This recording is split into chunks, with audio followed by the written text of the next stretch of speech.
Hello दोस्तों, आज हम एक महत्वपूर्ण प्रैक्टिस सेट लेकर आए हैं जो एग्ज़ाम की दृष्टि से काफ़ी महत्वपूर्ण रहने वाली है।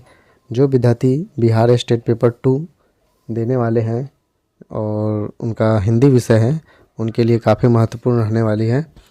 आइए हम ये पेपर सॉल्व करते हैं और देखते हैं कि हमारे कितने अंक प्राप्त हो रहे हैं।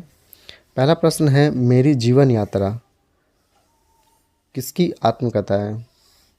तो आप लोग ऑप्शन को देखते रहिए और इसमें से जो सही विकल्प है उसे अपने नोट्स पे लिखते चलिए ताकि एक अच्छा खासा नोट्स आपका तैयार होते जाए और प्रैक्टिस भी होता जाए। तो इसका सही उत्तर है राहुल संस्कृतन। दूसरा, देहाती दुनिया के रचनाकार कौन है? तो सही उत्तर होगा इसका शिवपूजन सहाय। मैं सिर्फ सही उत्तर का ही चयन करूँगा, बाकी आप लोग ऑप्शन को देखते रहिएगा। अगला है, गेहूं और गुलाब की रचना विधा कौन सी है?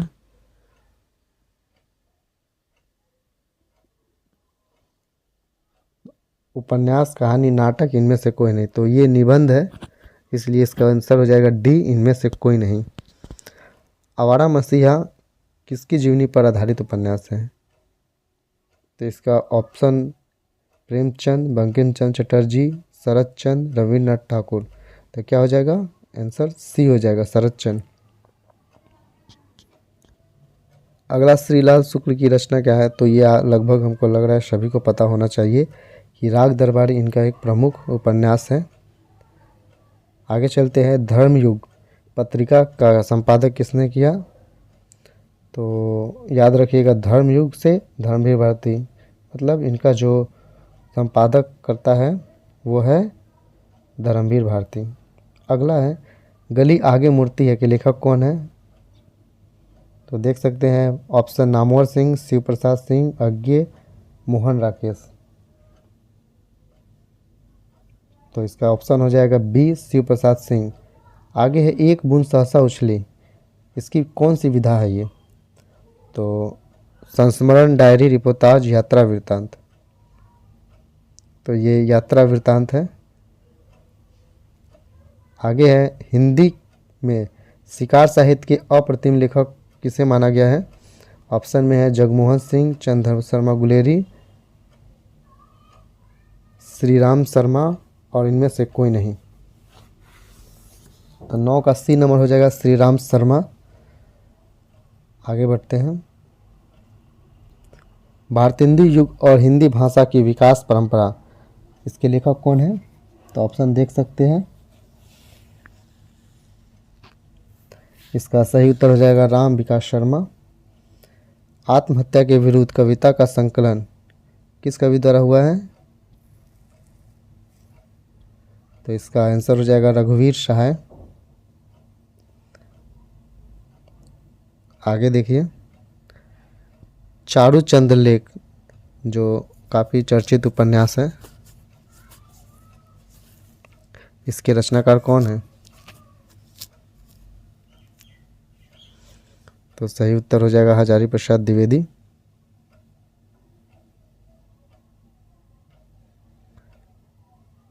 तार सप्तक में कौन कवि शामिल नहीं है?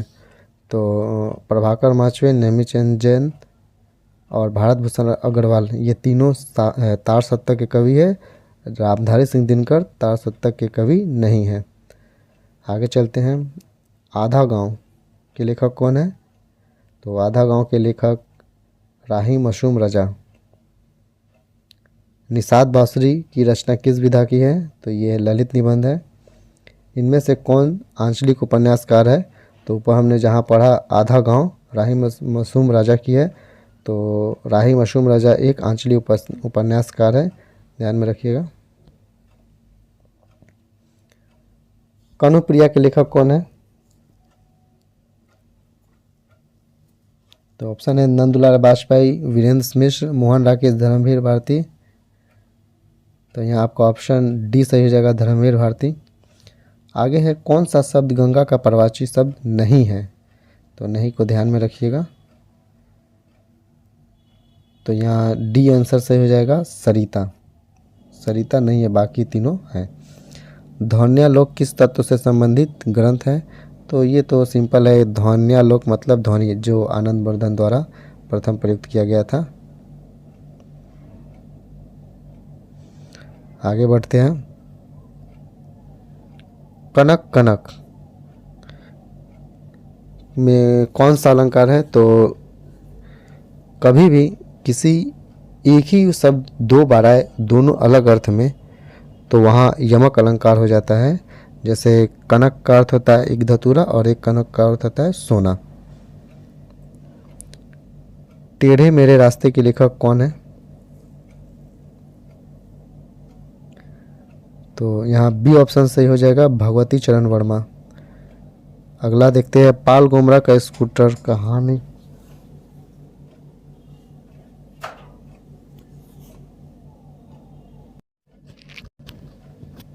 तो इसका सही उत्तर क्या हो जाएगा? उदय प्रकाश। आगे है, नए इलाके किसकी काव्य कृति है? तो ये अरुण कमल, अरुण कमल इसका सही आंसर हो जाएगा।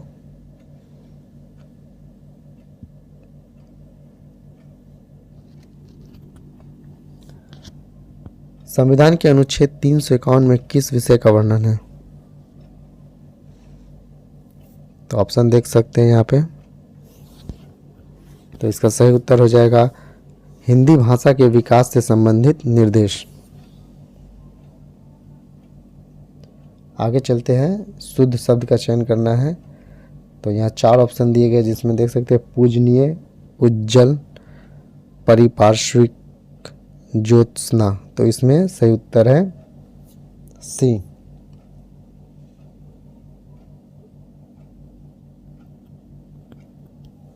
आगे चलते हैं, स्वार्थ का विलोम होगा परमार्थ, निस्वार्थ, परोपकार, इनमें से कोई नहीं। तो स्वार्थ का परमार्थ सही उत्तर हो जाएगा आपका।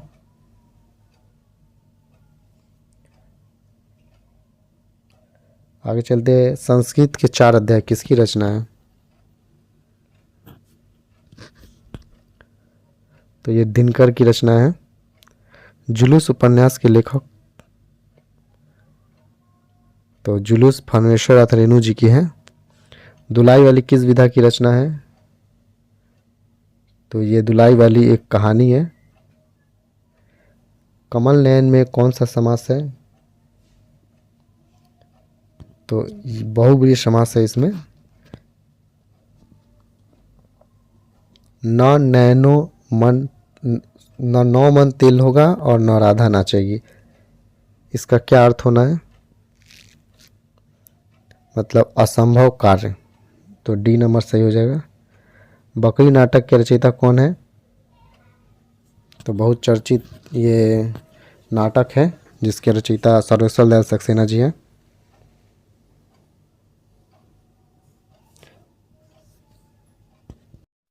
निम्नलिखित में से कौन सा उपन्यास नागार्जुन का नहीं है? तो देख सकते हैं, बलशनामा, रतिनाथ की चाची और वरुण के बेटे, ये तीनों नागार्जुन जी की है। और चौथा जो परती परिकथा, ये फणेश्वर अथ रेणु जी की है। आगे चलते हैं, भूल गलती कविता के कवि कौन है? ऑप्शन में नागार्जुन, केदारनाथ अग्रवाल, त्रिलोचन और मुक्तिबोध। 34 का डी हो जाएगा मुक्तिबोध। निम्नलिखित में से लोकोक्ति को चुनिए। तो अंधे की लकड़ी, 9 2 11 होना, गले पड़ना और अधगर गगरी छलकत जाए। तो इसका सही आंसर हो जाएगा आपका डी नंबर। आगे चलते हैं, हानि लाभ में कौन सा समास है?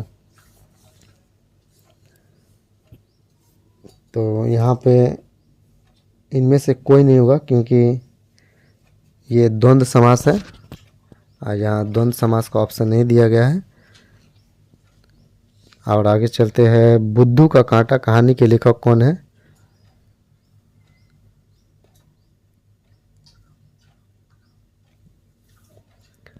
ऑप्शन में दिए गए बेचन शर्मा उग्र, चंद्रधर शर्मा गुलेरी, प्रेमचंद, विशंबर नाथ कौशिक। तो इसका सही उत्तर हो जाएगा चंद्रधर शर्मा गुलेरी। जो बुद्धू का कांटा बहुत ही चर्चित उपन्यास है, और चंद्रधर शर्मा गुलेरी की जो एक उपन्यास उसने कहा था दिया गया है टॉपिक में पढ़ने के लिए, जिसका प्रकाशन वर्ष 1915 में सरस्वती पत्रिका में हुआ था। ब्रज भाषा है क्या है? पूर्वी हिंदी, पश्चिमी हिंदी, बिहारी हिंदी, पहाड़ी हिंदी। तो इसका सही ऑप्शन हो जाएगा पश्चिमी हिंदी के अंतर्गत आने वाली एक भाषा है। 39 नंबर देखते हैं, अनंत का संधि विच्छेद क्या होगा?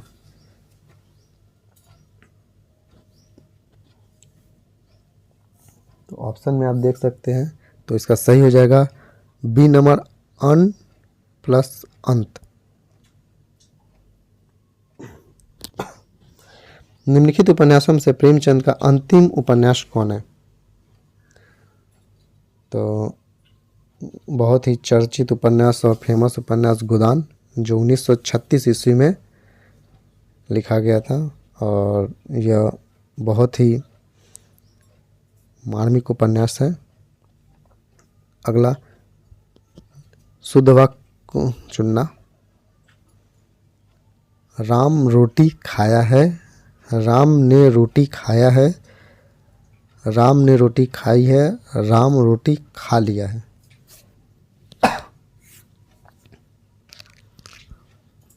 तो इसका सही उत्तर हो जाएगा राम ने रोटी खाई है। आगे देखते हैं, कौन सा छंद दोहा के विपरीत होता है? तो रोला, छप्पे, चौपाई, इनमें से कोई नहीं। तो यहाँ ऑप्शन हो जाएगा इनमें से कोई नहीं, क्योंकि दोहा के विपरीत जो छंद होता है उसे हम सोठा कहते हैं। निम्नलिखित में से किस लेखक को ज्ञानपीठ पुरस्कार नहीं मिला है?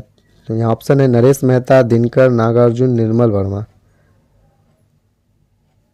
तो सही उत्तर हो जाएगा नागार्जुन। आगे चलते हैं, बाल्टी कैसा शब्द है?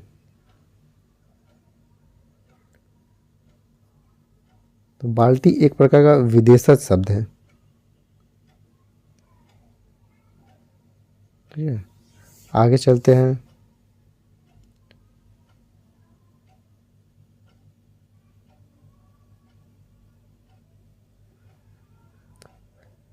मिलान सूची में शिखर एक जीवनी। तो शिखर एक जीवनी अज्ञे, अशोक के फूल, बच्चन, हरिवंश राय बच्चन नहीं, अशोक के फूल लिखे हैं आपके। इधर ऑप्शन देख लेते हैं।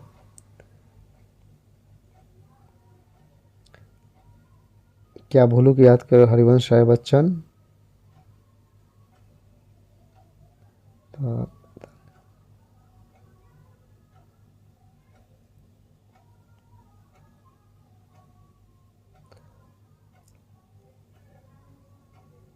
तो सी हो जाएगा इसका आंसर। आगे देखते हैं कि शुद्ध जो शब्द है उसका चयन करना है।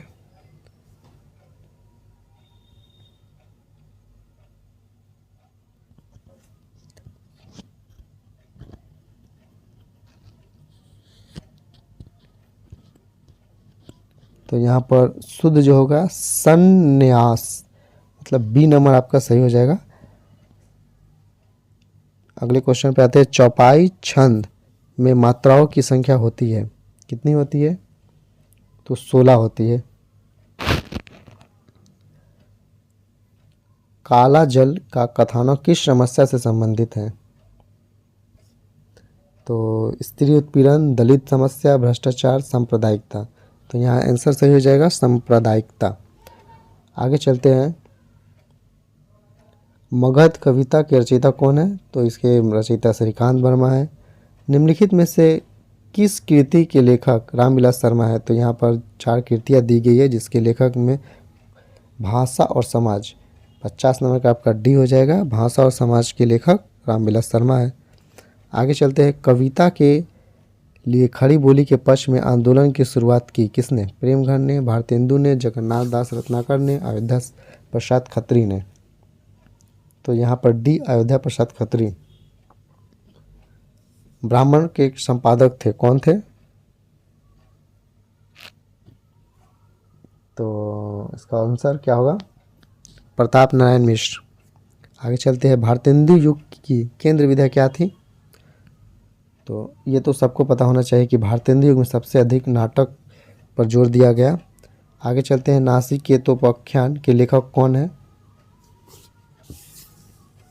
एग्जाम में बहुत बार ये क्वेश्चन आ चुके हैं। सदल मिश्र होगा इनका सही उत्तर। आगे चलते हैं। नूतन ब्रह्मचारी कृति के लेखक कौन है? तो ये भी बहुत ही महत्वपूर्ण है, तो बालकृष्ण भट्ट। परीक्षा गुरु उपन्यास के लेखक कौन है? तो इसके उपन्यास के लेखक हो जाएंगे लाला श्रीनिवास दास। आगे चलते हैं। शकुंतला नाटक की खड़ी बोली गद्य में अनुवाद किया गया है। तो राजा लक्ष्मण सिंह ने किया। इनकी जैसी विशुद्ध, सरस एवं शक्तिशालिनी ब्रजभाषा लिखने में और कोई कवि समर्थ नहीं हुआ। आचार्य शुक्ल ने किस कवि के बारे में यह टिप्पणी की है? तो ऑप्शन है देव, ठाकुर, घनानंद, इनमें से कोई नहीं। तो यहाँ आपके सही आंसर हो जाएंगे घनानंद। आगे चलते हैं। कई चिंतन एवं कला धाराओं का योगदान मिलता है। कृष्ण भक्ति धारा में, प्रेम मार्गी धारा में, भारतेंदु युगी धारा में, रीति काव्य धारा में। तो आपका आंसर हो जाएगा कृष्ण भक्ति धारा में। आगे चलते हैं। ध्रुव चरित के रचयिता कौन है? तो यहाँ सही आंसर हो जाएगा आपका नरोत्तम दास। स्वच्छंदतावाद की विशेषता नहीं है, इनमें से कौन सा नहीं है? नहीं है पूछा गया है, तो इसका सही आंसर हो जाएगा डी नंबर, ब्रज भाषा में रचना। प्राकृतिक पर्यवेक्षण है, प्रेम चित्रण है, कथा गीत का प्रयोग हुआ है, लेकिन ब्रज भाषा में रचना नहीं हुआ है। आगे चलते हैं। मिलान करना है, एक से दो को मिलान करना है, तो देखते हैं।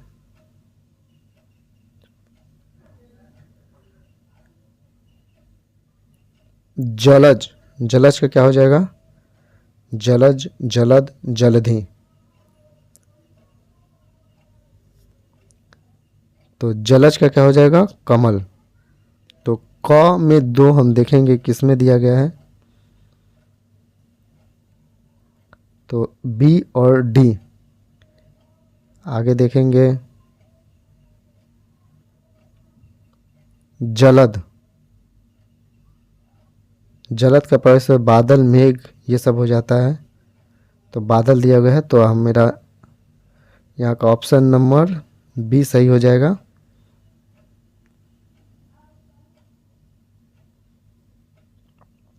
आगे चलते हैं। कृष्ण गीतावली नामक काव्य कृति में कि इसके रचयिता कौन है? तो सबको पता होना चाहिए कि बहुत ही चर्चित है, तुलसीदास जी। निम्नलिखित में से पुल्लिंग शब्द है, कौन सा है? तो घास, आय, व्यय, नहर, कौन सा होगा?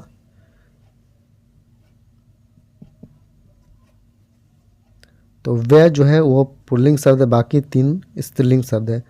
आगे चलते हैं। मध्यकालीन बोधा का स्वरूप के लेखक कौन है?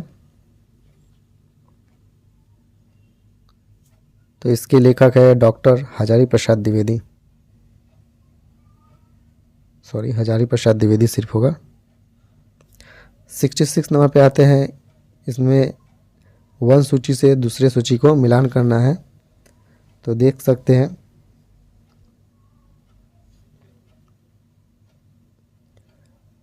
कि दशा कुमार चरित के जो है दंडी, तो हो जाएगा 3। उसके बाद नैषधि चरित के कौन हो जाएगा?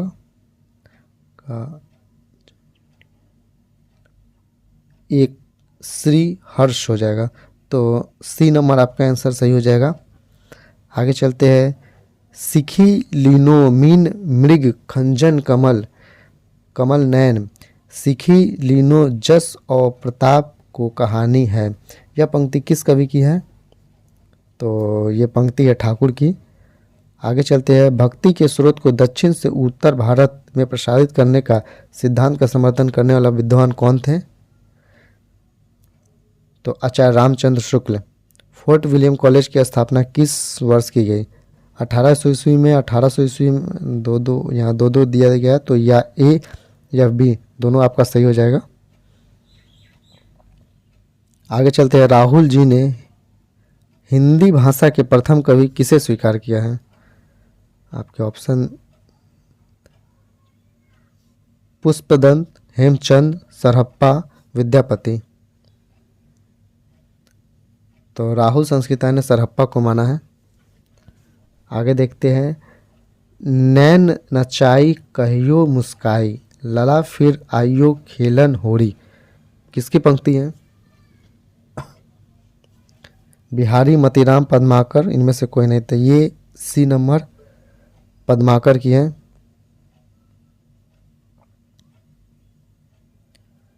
आगे चलते हैं अगले प्रश्न पर। हिंदी साहित्य के प्रथम काल को आदिकाल नाम किसने दिया है? तो रामचंद्र शुक्ल ने, हजारी प्रसाद द्विवेदी ने, राहुल संस्कृतायन ने, वासुदेव शरण अग्रवाल ने। तो सही उत्तर हो जाएगा हजारी प्रसाद द्विवेदी ने।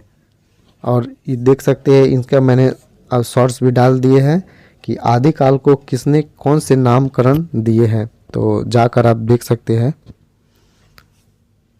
आगे देखते हैं। भाषा योग वासिष्ठ के लेखक कौन है? राम प्रसाद बिस्मिल्ला, रामाशंकर वाजपेयी, राम प्रसाद निरंजनी, इनमें से कोई नहीं। तो इसका सही उत्तर हो जाएगा राम प्रसाद निरंजनी। नहुस नाटक के नाटककार कौन है? तो ऑप्शन है गोपाल चंद्र उर्फ गिरिधर दास, ब्रजरतन दास, सीताराम दास, इनमें से कोई नहीं। हालांकि यहाँ आंसर आयोग द्वारा सीताराम दास दिखाया गया, लेकिन सही उत्तर आपका हो जाएगा गोपाल चंद्र उर्फ गिरधर दास, जो भारतेंदु के पिता थे। नहुस नाटक उन्होंने ही लिखा है। आगे चलते हैं। हिंदी शब्द अनुशासन के लेखक कौन है? तो सही उत्तर हो जाएगा किशोरी दास वाजपेयी। आगे चलते हैं। 12वें नायिका भेद के रचनाकार कौन है? तो सही उत्तर हो जाएगा आपका रहीम। विनय पत्रिका की भाषा है कौन सी है? ब्रज, अवधी, भोजपुरी, मैथिली। तो ये सबको पता होना चाहिए कि ब्रज भाषा है। आगे चलते हैं। रीति काल में रीति सिद्ध काव्यधारा के कवि है कौन से हैं? केशव है, देव है, भूषण है, बिहारी है। तो बिहारी जी हैं। आगे देखते हैं। रामचंद्र वर्मा प्रसिद्ध है, किस लिए प्रसिद्ध है? तो कवि के रूप में, आलोचक के रूप में, भाषाविद के रूप में, कोशाकार के रूप में। तो इसका सही उत्तर हो जाएगा आपका कोशाकार के रूप में। आगे देखते हैं। ध्रुपद गायन का संबंध किस भाषा से है? तो ब्रज भाषा, अवधी, राजस्थानी, खड़ी बोली। तो इसका संबंध जो है ए ब्रज भाषा से है। आगे देखते हैं। भक्ति काल में गृहस्थ जीवन का जैसा सुंदर चित्रण सूरदास में मिलता है, वैसा ही आधुनिक काल के किस कवि में मिलता है? तो आपका ऑप्शन है हरिऔध, जगन्नाथ दास रत्नाकर, निराला और मैथिली शरण गुप्त। तो सही उत्तर आपके हो जाएंगे मैथिली शरण गुप्त। आगे चलते हैं। पौम चरियो किसकी रचना है? तो ये तो बहुत ही आसान है, जो हर एग्ज़ाम में लगभग कहीं ना कहीं देखने को मिलते हैं। तो इसका हो जाएगा स्वयंभू। आगे चलते हैं। गोस्वामी तुलसीदास की रचना में कवितावली किस भाषा की रचना है? मतलब कहने का अर्थ है कि कवितावली किस भाषा में लिखा गया है?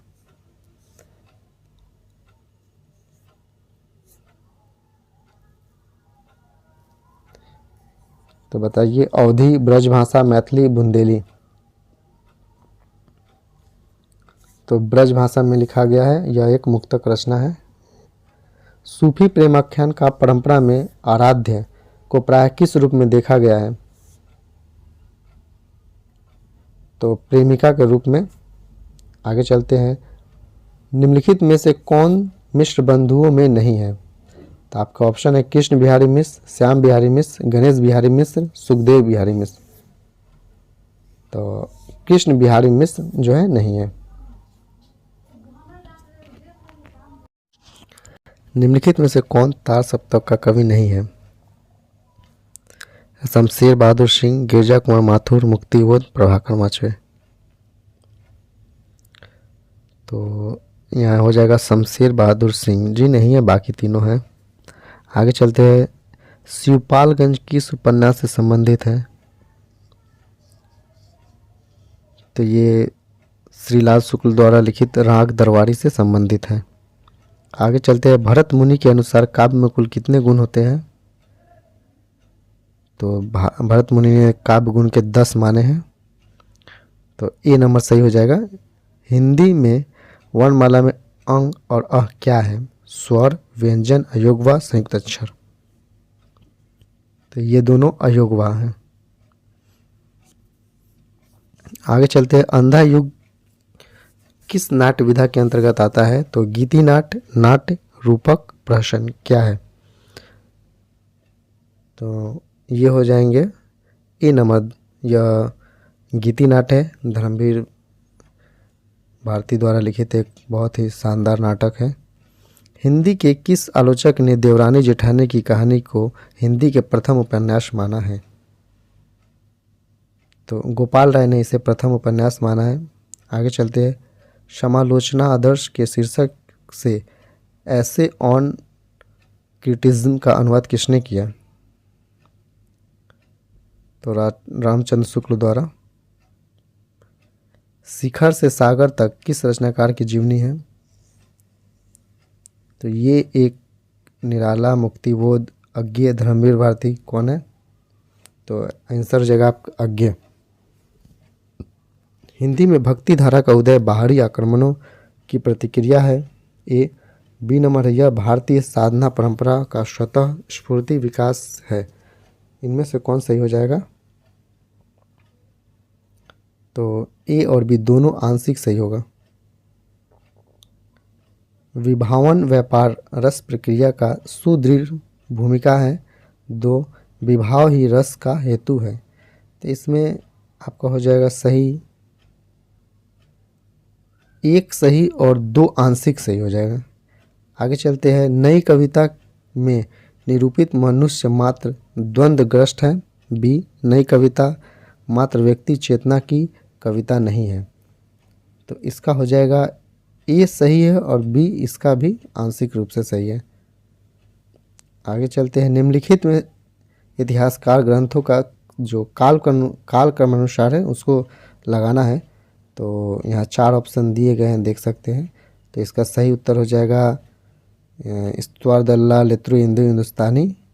उसके बाद शिव सिंह सरोज द्वारा Saroj modern vernacular literature of Hindustani. उसके बाद ये बी नंबर आपका हो जाएगा सही। आगे चलते हैं, छायावाद काव्यधारा के प्रमुख स्तंभों की जन्म तिथि के आधार पर सही, मतलब छायावाद के जो कवि है उनको जन्म तिथि के आधार पर सही क्रम में सजाना है। तो यहाँ हो जाएगा पहले जयशंकर प्रसाद, उसके बाद निराला, उसके बाद पंत, उसके बाद अंत में महादेवी वर्मा। तो बी नंबर सही हो जाएगा। इसके बाद अगला आते हैं, प्रकाशन की दृष्टि से निम्नलिखित को काव्य कृति को सही क्रम में सजाना है। तो ये हो जाएगा आपका पहले युगवाणी, उसके बाद कुकुरमुत्ता, हरी घास पर क्षणभर, गीत फरोश। डी नंबर सही। अंतिम प्रश्न में आते हैं, निराला के उपन्यासों का प्रकाशन वर्ष का सही क्रम क्या है? तो पहला हो जाएगा अप्सरा जो 1931 में, अलका 1933 में, निरुपमा 1936 में, प्रभावती 1936 में। तो ए नंबर सही हो जाएगा। अब देख सकते हैं आपका कितना सही हुआ या कितना गलत हुआ।